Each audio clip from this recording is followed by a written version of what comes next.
மத்தேயு 11:28 படிங்க. மத்தேயு 11:11 அதிகாரம் 28வது வசனம். வருத்தப்பட்டு பாரம் சுமக்கிறவர்களே, நீங்கள் எல்லாரும் என்னிடத்தில் வாருங்கள், நான் உங்களுக்கு இளைப்பாறுதலை தருவேன். அல்லேலூயா. யார் தான் இளைப்பாறுதலை தர முடியுங்க? போன வாரமும் இளைப்பாறுதலை பத்தி தானே செய்தி. போன வாரம் என்னங்க வார்த்தை? ஆண்டவருடைய வார்த்தை, கர்த்தருடைய வார்த்தை என்னங்க? போன வாரம் வனாந்தரத்தில் இளைப்பை உண்டு பண்ணுகிறவர், உன்னை போஷிக்கிறவர். வனாந்தரத்துல என்ன இருக்குன்னாரு? இளைப்பாறுதல் இருக்கு. உங்களுடைய ஆசீர்வாதங்கள் வனாந்தரத்துல இருக்குன்னு பார்த்தோம் போன வாரம். இந்த வாரமும் ஆண்டவர் எனக்கே தெரியல, இங்க வந்து உங்களுக்கு முன்பாக நிற்கும் போதுதான் இந்த காரியமே எனக்கு ஞாபகமே வருது. அப்போ ஆண்டவர் ஒரு இளைப்பாறுதலை குறித்து நம்மளோடு திட்டவட்டமாய் இடைப்பட்டு கொண்டிருக்கிறார். வருத்தப்பட்டு பாரம் சுமக்கிறவர்களுக்காக இன்னைக்கு ஆண்டவர் என்ன செய்யறாரு? ஒரு இளைப்பாறுதலை கொடுக்கிற தேவனா இருக்கிறார். நம்ம வாழ்க்கையில என்ன செய்யறோம்னா, வருத்தப்பட்டு கொண்டே இருக்கிறோம் ஒரு சைடு, இன்னொரு சைடு பாரப்பட்டு கொண்டே இருக்கிறோம் இன்னொரு சைடு. வருத்தப்பட்டு கொண்டே இருக்கிற ஒரு சைடு, ஒரு மனிதனை உருவாக்கின நோக்கம் அவன் சந்தோஷமா இருப்பதற்காக தான், அவன் மூலமா அநேக பேர் சந்தோஷமா இருப்பதற்காக தான். இன்னைக்கு நம்மளை உருவாக்கி விட்டு அவர் வேதனைப்பட்டு கொண்டு இருக்கிறார். ஏன்? அவரு உருவாக்குனதுடைய நோக்கத்தை, கடவுள் உருவாக்குன நோக்கத்தை என்ன செய்யல மனிதன் போய் முழுமையா செய்து முடிக்கவே இல்லை. ஒரு டீச்சர் ஒரு பையனை உருவாக்குற நோக்கம் என்ன? அவன் நல்லா படிச்சு நல்ல மார்க் ஸ்கோர் பண்ணி அவன் நல்ல ஒரு டாக்டராவோ இன்ஜினியராவோ ஐபிஎஸ்ஆவோ ஐஏஎஸ்ஆவோ வரணும். அதை விட்டுட்டு அவன் என்ன செய்யறான்? அவனுடைய சாயலை மறந்து மனித சாயலுக்கு போயிடறான். அவன் தேவ சாயல உண்டாக்கப்பட்டவன். அப்போ இங்க எதனால வருத்தம் உண்டாகுதுன்னா, மனிதன் உருவாக்குன பிறகு மனிதனுடைய கவலைகள்லாம் என்னென்ன இருக்கு? வருத்தப்பட்டு கொண்டு இருக்கிறான். இன்னொன்னு, பாரத்தை சுமந்தவனாவே இருக்கிறான். இயேசுகிட்ட மட்டும் வரமாட்டான். அந்த வசனம் அதான சொல்லுது, வருத்தப்பட்டு பாரம் சுமக்கிறவர்களே எல்லாரும் என்னிடத்தில் வாருங்கள். வருத்தப்படுறவனு பாரத்தை சுமந்தவனா இருக்கான். ஏசப்பா சொல்றாரு, எல்லோரும் என்னிடத்தில் வாருங்கள். அப்பனா என்ன செய்யறான்? வரமாட்டேங்கிறான்னு அர்த்தம். வராதவனை தானே வாங்கன்னு சொல்லலாம். வாங்க எங்க சபைக்கு வாங்க, ஆசீர்வாதமா இருக்கும். அப்ப அவங்க வராதவங்களை தானே நம்ம கூப்பிடுவோம், வந்துகிட்டு இருக்கவங்களை கூப்பிடுவோமா? அப்போ நம்ம வராம இருக்கான், இயேசுவின் இடத்துல வராம இருக்கிறான். இப்போ முதல் வார்த்தை என்னன்னா, உன் பிரச்சனை எப்படிப்பட்டதா இருந்தாலும் முதலாவது அதை விட்டுட்டு இயேசுவின் இடத்தில் வரணும். ஃபர்ஸ்ட் வார்த்தை என்னன்னா, முதலாவது இயேசுவின் இடத்தில் வா. முதலாவது இயேசுவின் இடத்தில் வா. வசனம் என்ன சொல்லுது? முதலாவது தேவனுடைய ராஜ்யத்தையும் அவருடைய நீதியையும் தேடுங்கள், அப்பொழுது இவைகள் எல்லாம் கூட கொடுக்கப்படும். அல்லேலூயா. அப்ப நம்மளுடைய வாழ்க்கை எதை நோக்கி இருக்குது? முதலாவது தேவனுடைய ராஜ்யத்தை நோக்கி வரணும் தான் வசனம் சொல்லுது. இப்ப நம்ம என்ன செய்யறது இல்லைங்க, முதலாவது தேவனுடைய ராஜ்யத்தை நோக்கி வர்றதே இல்லை. அதுக்கு பதிலா என்ன செய்யறோம்? என்னங்க செய்யறோம்? தேவ சமூகத்தை விட்டு விலகி ஓடுகிறோம். அதுதான் அர்த்தம். இயேசுவினிடம் வந்தா எப்படி வரணும் தெரியுங்களா? 29வது வசனம் படிங்களா. நான் சாந்தமும் மனத்தாழ்மையுமாய் இருக்கிறேன். என் நுகத்தை உங்கள் மேல் ஏற்றுக்கொண்டு என்னிடத்தில் கற்றுக்கொள்ளுங்கள். அப்பொழுது உங்கள் ஆத்துமாக்களுக்கு இளைப்பாறுதல் எங்க கிடைக்குமா? ஏசப்பா எப்படி இருக்காரு? சாந்தமும் மனத்தாழ்மையுமா இருக்கிறாரா? ஆமா, அவருடைய நுகத்தை அவர் மேல ஏற்றுக்கொள்ளணுமா? இப்ப பாருங்க, நம்மள்ட்ட ரெண்டு காரியத்தை கொடுக்கிறார். நம்மளுக்கு இளைப்பாறுதல் கிடைக்கணும்னா, நீ வருத்தப்பட்டு பாரப்பட்டு கொண்டு இருக்கிறதுல அர்த்தமே கிடையாது. சாந்தமும் மனத்தாழ்மையுமா இருக்கிறேன்னு ஏன் அங்க சொல்லுகிறாருன்னா, நம்ம சாந்தமும் மனத்தாழ்மையுமா வர வேண்டும். வருத்தப்பட்டுக்கிட்டு இருக்கிறவன்ட்ட போய் கேட்டா என்ன வருங்க? அவனுக்கு கோபம் தான் வரும், வேதனை தான் புலம்புவான். ஐயோ, எங்க குடும்பத்துல இப்படி நடக்குதுங்க, அப்படி நடக்குதுங்க, கடன் பிரச்சனை எனக்கு பெரிய பிரச்சனையா இருக்குங்க, எனக்கு தலைவலி தாங்க முடியலங்க, என் உடல்ல சுகம் எப்பங்க கிடைக்கும்? நம்ம ஒண்ணு சொல்லிக்கிட்டு இருப்போம் கர்த்தருடைய வார்த்தையை, அவங்க என்ன சொல்லுவாங்க? புலம்பல தான் சொல்லிக்கிட்டே இருப்பாங்க. ஆனா ஆண்டவர் இங்க எப்படிப்பட்டவரா இருக்கிறாரு? இயேசுவின் இடத்துல வந்தா எப்படி வரணும்னா, சாந்தமும் மனத்தாழ்மையோடு வர வேண்டும். அல்லேலூயா. சாந்தமும் மனத்தாழ்மை இன்னைக்கு நம்ம வாழ்க்கையில இருக்குதான்னு கேட்டா கிடையவே கிடையாதுங்க. எல்லாத்துக்கும் புலம்பி தவிக்கிற ஒரு இடத்துலதான் காணப்படுகிறோம். ஆனா நம்ம அதற்காக அழைக்கப்படல. நல்லா புரிஞ்சுங்க, அதற்காக அழைக்கப்படுகல. ஒரு புத்தியுள்ள மனிதர்களாய் நம்ம காணப்படணும். அதுதான் தேவ சாயலை இழந்தவர்கள். எப்படிப்பட்டவங்க? புத்தி இல்லாதவர்கள். புத்தி உள்ளவர்கள்னா யாரு? தேவ சாயல்ல அந்த தேவன் உண்டாக்குன நோக்கத்தின்படி வாழ்கிறவர்கள் தான் புத்தி உள்ளவர்கள். அந்த வசனங்களை படிக்கல. 25வது அதிகாரம் எடுங்க. மத்தேயுல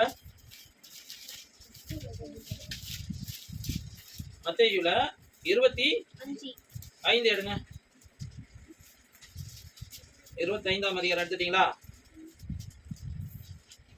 7ல இருந்து படிங்க அப்படியே. அப்பொழுது அந்த கன்னிகைகள், இங்க ஒரு 10 கன்னிகைகளை பத்தி, 5 புத்தி உள்ள கன்னிகைகளை பத்தியும் 5 புத்தி இல்லா கன்னிகைகளை பத்தியும் இங்க போட்டிருக்கிறாங்க. அதுதான் இப்ப படிக்கிறாங்க. இயேசுவின் இடத்துல இவங்க ஏசப்பா வருகை வரப்போது, ஏசப்பா நோக்கி எதிர்கொண்டு போகிற ஒரு வாழ்க்கையை நோக்கி இவங்க போறாங்க. இதுக்கு இடையில இந்த வசனத்தை படிங்க. அப்பொழுது இப்ப பாருங்க, இப்ப வருத்தப்பட்டு பாரம் சுமக்கிறவர்களுக்கு மன சாந்தமும் மன தாழ்மையும் தேவைனார். என்ன தேவைனாரு? நீ வருத்தப்படக்கூடாதுன்னா, வருத்தப்பட்டு பாரத்தை சுமக்க கூடாதுன்னா, வருத்தப்பட்டு கொண்டே உன் வாழ்க்கை வாழக்கூடாதுன்னு நினைச்சீன்னா, இலைப்பாறுதல் உன் வாழ்க்கையில இருக்குன்னு நினைச்சீன்னா, நீ என்ன செய்யக்கூடாது? வருத்தப்படாம சாந்தமும் மன தாழ்மையுமா இருக்கணும். இப்ப சாந்தமும் மன தாழ்மையும் வரணும்னா உடனே வந்துருமா? உடனே வராது. அப்ப உடனே வரணும்னா நம்ம புத்தி உள்ளவர்களாய் நம்ம காணப்படணும். புத்தி உள்ளவர்கள்னா என்னன்னா, எண்ணெயும் தீவெட்டையும் நிறைய உள்ளவர்கள் தான் புத்தி உள்ளவர்கள். எண்ணெய் என்பது அபிஷேகம், தீவெட்டி என்பது ஒரு அக்கினி போன்ற ஒரு ஜெப வாழ்க்கைக்கு உரிய காரியம். அப்ப நம்ம வாழ்க்கை எப்பயுமே ஜெப தூபமா எரிந்து கொண்டே இருக்க ஒரு வாழ்க்கையா இருக்கணும். இன்னைக்கு ஜெபம் இருக்குதா நம்ம வாழ்க்கையில? ஜெபம் பண்ணுகிறோமா? 3 வேளையும் சாப்பிடும் போது ஜெபம் பண்றோமா? தூங்கும் போது ஜெபம் பண்றோமா? எழுந்திருக்கும் போது ஜெபம் பண்றோமா? வீட்டை விட்டு வெளியில போகும்போது ஏசப்பா நான் அந்த கடைக்கு தான் போறேன், நான் போயிட்டு வரேன் ஆண்டவரே சொல்லிட்டு போறோமா? ஒரு நண்பர்களோடு பேசுறோம், ஏசப்பா என்னை மறைச்சு என் ஃப்ரெண்டு கிட்ட பேசுங்க ஏசப்பா அப்படின்னு சொல்லி பேசுறோமா? எந்த மனிதர்களிடம் பேசினாலும் ஏசப்பா என்னை மறைச்சு நீங்க பேசுங்கன்னு சொல்றோமா? இல்ல எந்த காரியத்தை புக்கு எடுத்தாலும் ஏசப்பா எனக்கு புரியாத சப்ஜெக்ட் எல்லாம் படிக்க எனக்கு உதவி செய்யுங்க அப்படின்னு சொல்றோமா? வீட்டுல சமையல் பண்ணும்போது ஏசப்பா எனக்கு ஞானத்தை கொடுங்க இதை சமைக்கிறதுக்கு அப்படின்னு சொல்லி அப்படியே நடக்கிற அனுபவம். ஜெப தூபம் எப்படி இருக்கு? வருஷம் எல்லா காரியத்துக்கும் ஜெபத்தை பண்ணிக்கிட்டே போறான். எது வரைக்கும் பண்ணலாம்னா எல்லாத்துக்கும் பண்ணலாம். தூங்கி எழுந்திரிச்சதுல இருந்து, நம்ம பாத்ரூம் போற விஷயத்துல இருந்து, எல்லாம் சமைக்கிறதுல இருந்து, நம்ம திருப்பி தூங்குற வரைக்கும், நைட்டு தூங்குற வரைக்கும் ஜெபம் பண்ணலாம். எதற்காகலாம் ஜெபம் பண்ணா? எல்லாத்துக்காகவும் ஜெபம் பண்ணும். நான் நல்ல விதமா இன்னைக்கு எத்தனையோ பேரு மலச்சிக்கலால சிக்கி வேதனைப்பட்டு கொண்டு இருக்கிறாங்க.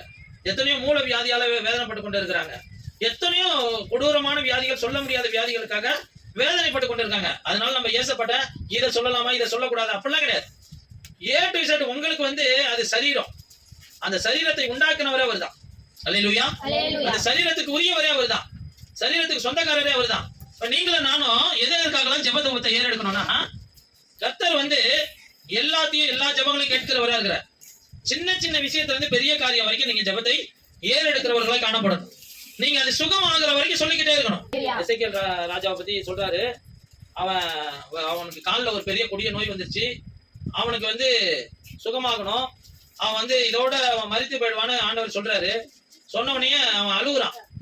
ஐயோ நான் உங்களுக்காக இப்படி வாழ்ந்தனே அப்படி வாழ்ந்தனே, நான் இறக்க போறேனே, நான் பாதி வயசுல இறக்கணுமான்னு சொல்லி அழுகும் போது உடனே ஏசப்பா ஒரு தீர்க்கதரிசியை அனுப்பிவிட்டு, எசேக்கியேல் சாக மாட்டான்னு சொல்லு, அவனுக்கு இன்னும் ஒரு 15 வருஷம் கூட்டி கொடுத்துருக்கான்னு சொல்லு, அவன் இன்னும் 15 வருஷம் வாழ்வான்னு சொல்லு அப்படின்னு சொல்லி அனுப்பி விடுகிறார். அப்ப உடனே போய் அவன்கிட்ட சொல்லிட்டு அந்த ஏசாயா தீர்க்கதரிசி தான் சொல்றாரு, ஒரு அத்திப்பாலை அடைய வச்சு அதை அந்த புண்ணுல கட்ட சொல்ற. அப்போ ஒரு அற்புதமான சுகத்தை அங்க அந்த ராஜா பெற்றுக் கொள்கிறார். அப்ப இன்னைக்கு அப்படிதான் ஆண்டவர் எதுக்காகலாம் ஆண்டவர்கிட்ட போய் ஜெபம் பண்றது? இதுக்காகலாமா ஜெபம் பண்ணுவோம்? அற்பமான காரியம் இதுக்காகலாம் ஜெபம் பண்ணுவோமா? எதுக்கு சொல்றேன்னா, நீங்க எதுக்குமே கொச்சப்படக்கூடாது. தேவன்கிட்ட நின்று எந்த பலவீனத்துல நிக்கிறீங்களோ அந்த பலவீனத்தின் மத்தியில இருந்து ஆண்டவர் கூப்பிடணும்.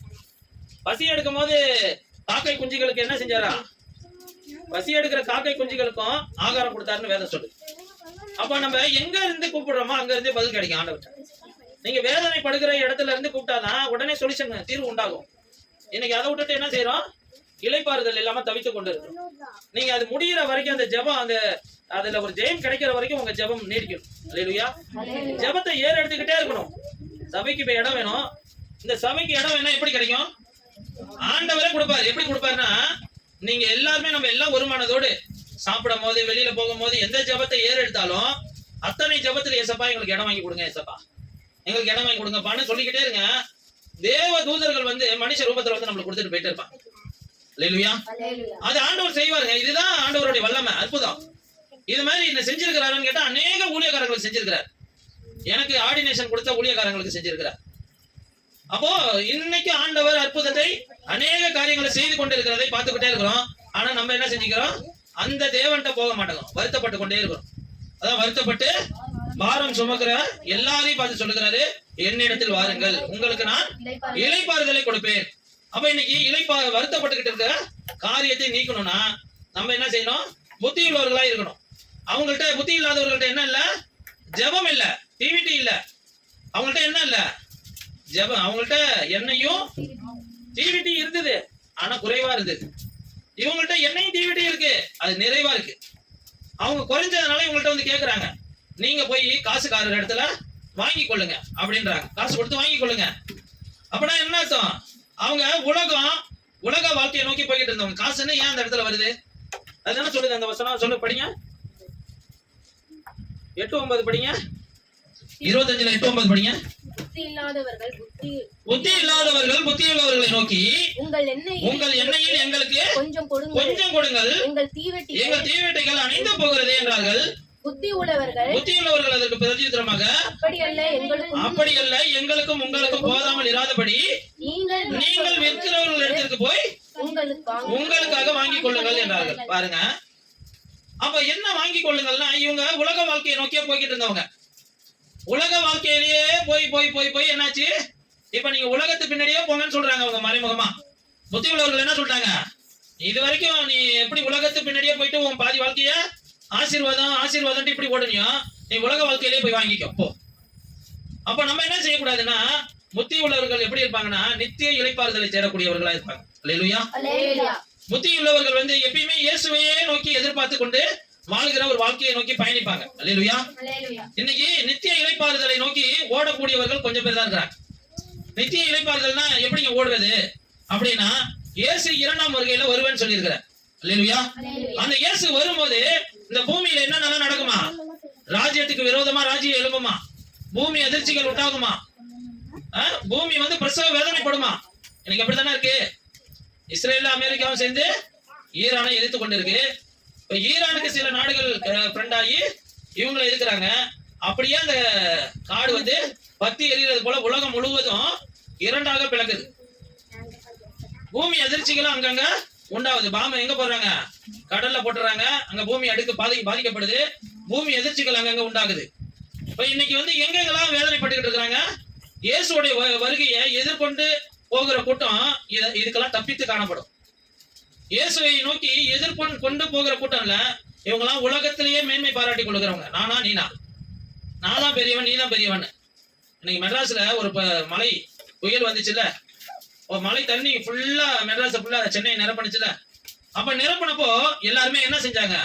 எல்லாருமே பணக்காரங்க தான். பணம் வச்சிருந்தாங்க. அவங்க இந்த பணம் காப்பாற்ற முடிஞ்சது அவங்களால? எல்லாருமே யாரோ வந்து ஒரு குழு தான் காப்பாத்தி கொண்டுட்டு போனுச்சு இல்ல.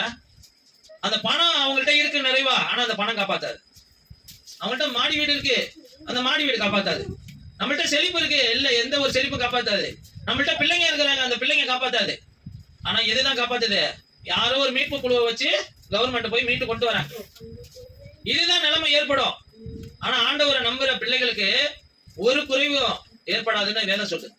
சிங்க குட்டிகள் கூட தாழ்ச்சி அடைந்து பட்டினியா கிடக்குமா? கர்த்தரை தேடுகிறவர்களுக்கு ஒரு நன்மை குறைபடாது போட்டு. நம்ம வாழ்க்கையில என்னென்னலாம் தேவையோ அதின் காலத்துல சரியா நேர்த்தியாய் செய்வார். அல்லேலூயா. நம்ம எப்படிப்பட்ட வாழ்க்கை வாழணும்னா, ஆண்டவரையே நோக்கி எதிர்கொண்டு வாழ்கிற வாழ்க்கை வாழணும். அல்லேலூயா. ஏசப்பா எப்ப வரப்போறாரு? இப்ப வந்தா நான் எடுத்துக்கொள்ளப்படுவேனா? இப்ப வந்தா என் அண்ணன் தம்பி எடுத்துக்கொள்ளப்படுவாங்களா? இப்ப வந்தா என் உறவுகள் எடுத்துக்கொள்ளப்படுமா? அதுதான் இன்னைக்கு அந்த போருக்கான வரலாறே தெரியாது நிறைய பேருக்கு. வேதத்துல சொல்லப்பட்டிருக்க வேதத்தை படித்தவர்களுக்கு தெரியும். பைபிள் படிதான் இது நடக்குது இந்த போர்லாம். அல்லேலூயா. கடவுளுடைய வார்த்தை எழுதினபடிதான் இந்த போர் நடக்குது. இந்த சட்டத்திட்டங்கள் இப்படிதான் நடக்குது அப்படின்னு பைபிள் படித்தவர்களுக்கு தெரியும். பைபிள் படிக்காதவர்களுக்கு தெரியுமா? இப்ப பைபிள் படிச்சவன் என்ன செய்யணும்? படிக்காதவனுக்கு போதிக்கணும். அப்ப பைபிளை பத்தி தெரியாதவன் யாருக்கிட்ட கத்துக்குவான்? பைபிளை பத்தி தெரிஞ்சவன்கிட்ட தான் கத்துக்கணும். அப்போ கத்துக்கிட்டு அந்த வழியில வந்தாதான் அவன் நித்திய ராஜ்யத்துக்கு நேரா வர முடியும். ஆண்டவருடைய வருகை வந்தாதான் அதுல எடுத்துக்கொள்ளப்பட முடியும். அப்போ எடுத்துக்கொள்ளப்படக்கூடிய இடத்துல அவன் இல்லைன்னா அவன் நரகத்துக்கு போவானே. நம்ம அண்ணன் தம்பியா இருந்தாலும் அவன் எடுத்து அவன் ஆண்டவருடைய அன்புக்குள்ள வரலன்னா அவன் நரகத்துக்கு போயிடுவானே. இந்த பாரம் எனக்கு உங்களுக்கு இருக்கணும். நம்மளை சுத்தி உள்ளவங்க எல்லாருமே அழிந்து போயிடக்கூடாதுன்ற ஒரு எண்ணம் உங்களுக்கு எனக்கு எப்போ வரும்னா, நீங்க உங்களையே பத்தி வருத்தப்பட்டு கொண்டு இருக்கிற காரியத்தை தூக்கி போட்டுவிட்டு மற்றவர்களுக்காக வருத்தப்படக்கூடிய இடத்துக்கு வரணும். எப்படி மற்றவர்களுக்காக வருத்தப்படக்கூடிய இடம்? அவங்களும் நித்தியத்துக்கு வரணுமே. நான் மட்டும் இன்னைக்கு நம்மளுடைய சரீரமோ நம்மளுடைய பலவீனங்களோ நம்மளை ஆட்கொண்டு நம்மளை கொன்னாலும் அது எங்க போகலாம்? நம்ம இந்த பூமியோட இந்த வருத்தம் எல்லாம் போயிடும். ஆனா நம்ம நித்திய இளைப்பாறுதலுக்குள்ள போயிடுவோம். ஆனா நம்ம கூட பிறந்தவர்கள் அத்தனை பேரும் நரக விசுவாசியா இருக்கும் போது அவங்களை மீட்டு எடுக்கிறது நம்மளுடைய வேலை இல்லவா? கர்த்தருடைய ரட்சிப்பு நம்மளுக்குள்ள இருக்குல்ல, கர்த்தருடைய அன்பை எடுத்து அவங்களுக்கு சொல்லணும்ல. அப்ப நம்ம அவங்க எல்லாம் அழியறத வேடிக்கை பார்த்து கொண்டு இருக்கோம். எவ்வளவு பெரிய கொடுமையான விஷயம். நம்மளை எதுக்குறாங்கன்னு தான் நினைக்கிறோம். ஆண்டவர் சொன்ன வசனம், உன்னைய துன்பப்படுத்துறவங்க ஜெபம் பண்ண இருக்கு. நம்ம ஜெபம் பண்றோமா? அவங்க எதுக்காக போயிடக்கூடாது? நம்மளை எதிர்த்து அவங்கள சாத்தான் அப்படியே அவங்களை விழுங்கி கொண்டுட்டு போயிட்டானா அவங்க நரகத்துக்கு தான் போயிடுவாங்க. நம்மளை எதிர்க்கிறவங்களுக்காக ஜெபம் பண்ணாதனால தான் ஆண்டவர் சொல்றாரு. ஏன்னா ஒரு மனிதனும் கெட்டு போவது தேவனுடைய சித்தம் அல்ல. என்னங்க? ஒரு மனிதனும் கெட்டு போவது தேவனுடைய சித்தம் அல்ல. அவர் நல்லவர் வயல்லையும் மழையை பெய்ய பண்ணுகிறார், கெட்டவனுடைய வயல்லையும் மழையை பெய்ய பண்ணுகிற தேவனா இருக்கிறார். நல்லவனுக்கு ஆகாரம் கொடுக்கிறார், கெட்டவனுக்கு ஆகாரம் கொடுக்கிறார். அப்போ ஆண்டவர் எல்லாரையுமே நேசிக்கிறார். உன்னை விசேஷமா நேசிக்கிறார், விசேஷமா வச்சிருக்கிறார். நீ அவங்களுக்கு கற்றுக் கொடுக்க முடியாது உன்னை இந்த பூமியில தெரிந்து கொண்டிருக்கிறார். அதை விட்டுட்டு நம்ம என்ன செஞ்சிடக்கூடாது? வருத்தப்பட்டு பாரம் சுமந்துகிட்டே இருக்கக்கூடாது. வருத்தப்பட்டுக்கிட்டே இருந்தோம்னா ஆட்டோமேட்டிக்கா எல்லா பாரமும் சுமந்துகிட்டே இருக்கும். நம்ம சுமக்க வேண்டிய ஒரு பாரம் இருக்கு. இப்ப வருத்தப்பட்டுட்டோம். எங்க வருத்தப்பட்டுக்கிட்டு இருக்கிறோம்? நம்ம உலக கவலையை குறித்து, இங்க வாழ்ற வாழ்க்கை கவலை குறித்து, இந்த உலக செழிப்பை குறித்து கவலைப்பட்டுக்கிட்டே இருக்கும். ஆனா நம்ம எதை நோக்கி பயணிக்கிறோம்? நித்திய இளைப்பாறுதலை நோக்கி பயணிக்கிறவங்க தான் இந்த உலக கவலைகளை பத்தி கவலைப்பட மாட்டாங்க, உலக கஷ்டங்களை குறித்து கவலைப்பட மாட்டாங்க. நித்திய இளைப்பாறுதலை குறித்து ஓடுகிறவன் அவனுக்கு எவ்வளவு துன்பம் வந்தாலும் அவன் சமாதானம் அவனை விட்டு நீங்கி போகாது. அல்லேலூயா.